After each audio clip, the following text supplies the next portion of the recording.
विद्यार्थी मित्रों नमस्कार। संस्कृत सरिता चैनल में आप सभी का स्वागत है।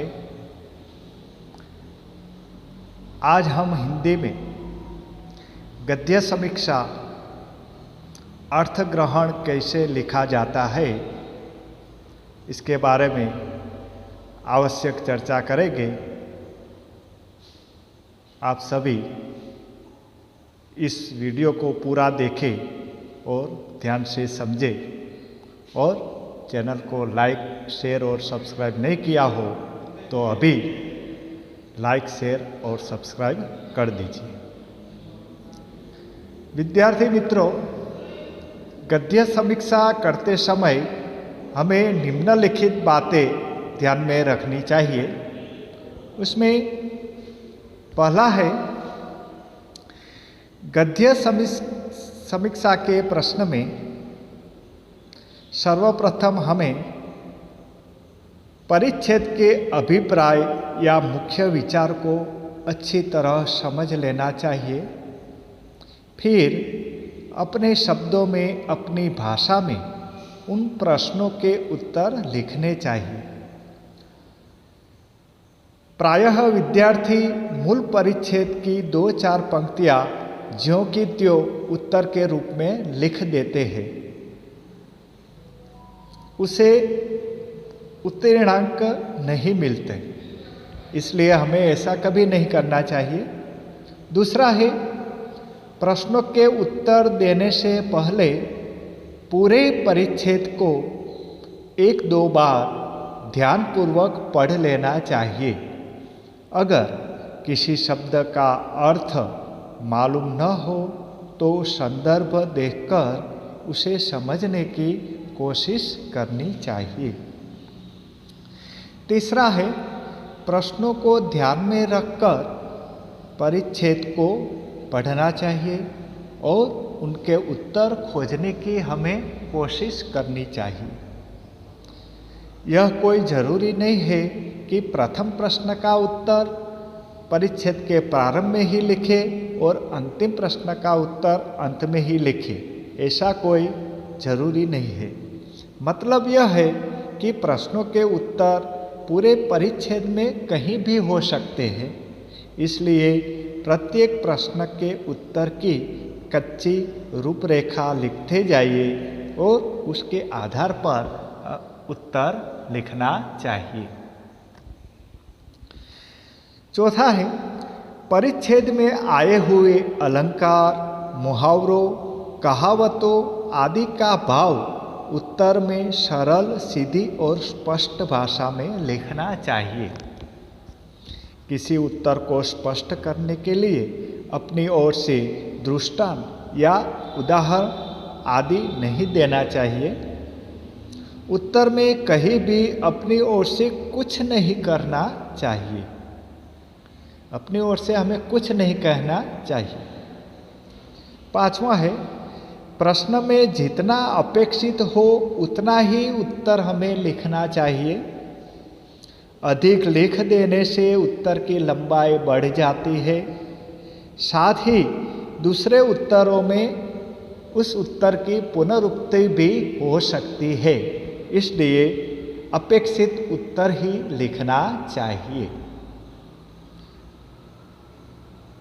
अंतिम है, शीर्षक देते समय हमें पूरे परिच्छेद को ध्यान में रखना चाहिए, अर्थात उसका मुख्य विचार समझकर उसके अनुरूप शीर्षक देना चाहिए।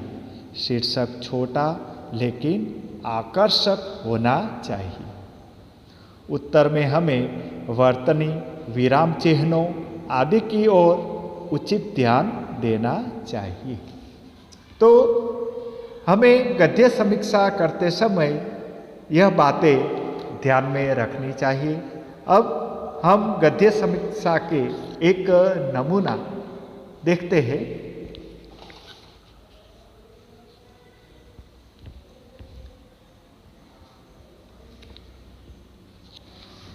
यहाँ एक हमें गद्य समीक्षा दी गई है जिसमें कहा गया है, मनुष्य सुख के पीछे लगा रहता है, सुख पाने की, खुश बनने की वह जीवन भर कोशिश करता है। जीवन में आवश्यकताओं की पूर्ति के बाद उसे सुख मिलता है। उत्सवों के दिनों में भी उसे सुख मिलता है। जीवन में आवश्यकताओं का तांता लगा रहता है।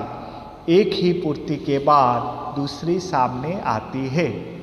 इसलिए पूर्ति के बाद मिलने वाला सुख अधिक समय तक नहीं रहता। उत्सव में हम किसी आवश्यकता का अनुभव नहीं करते। हम सारे काम काज छोड़ बैठते हैं, खुशियाँ मनाते हैं, मेहमानों से मिलते हैं, खाते हैं, खिलाते हैं। अपनी चिंताएं भूल जाते हैं, केवल अपने मनुष्यपन को ख्याल में रखते हैं।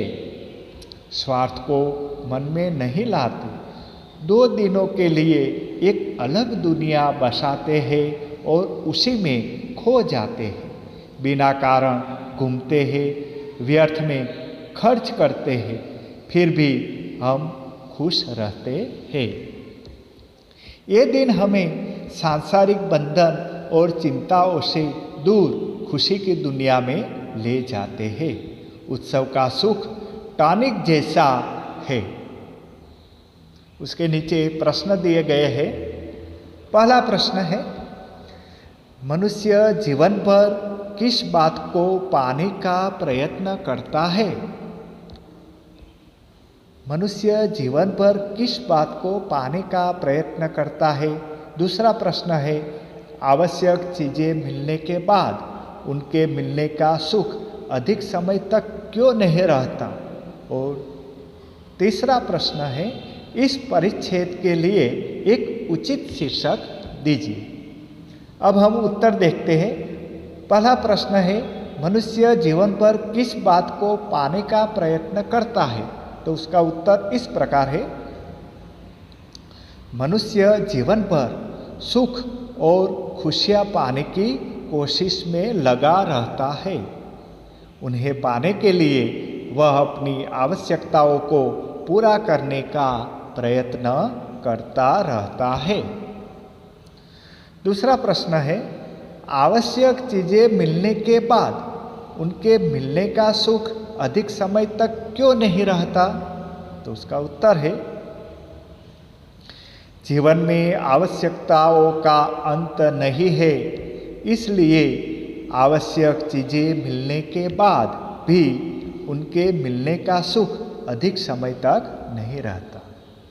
जीवन में आवश्यकताओं का कोई अंत नहीं है, इसलिए आवश्यक चीज़ हमें मिल जाती है, फिर भी उसे मिलने का सुख अधिक समय तक नहीं रहता। और तीसरा प्रश्न का उत्तर है, इस परिच्छेद के लिए एक उचित शीर्षक दीजिए। तो इस परिच्छेद का उचित शीर्षक इस प्रकार है, उत्सव का सुख अथवा उत्सवों का महत्व। उत्सव का सुख अथवा उत्सवों का महत्व। तो इस प्रकार विद्यार्थी मित्रों, यहाँ हमने गद्य समीक्षा अर्थग्रहण कैसे लिखा जाता है और गद्य समीक्षा करते समय हमें कौन सी बातें ध्यान में रखनी चाहिए, उसकी पूरी चर्चा की और उसका एक उदाहरण दृष्टांत भी हमने लिया।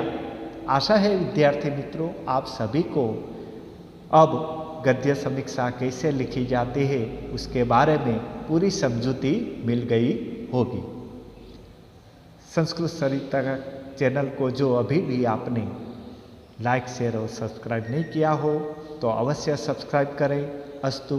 जय भारत, जय जय गरवी गुजरात।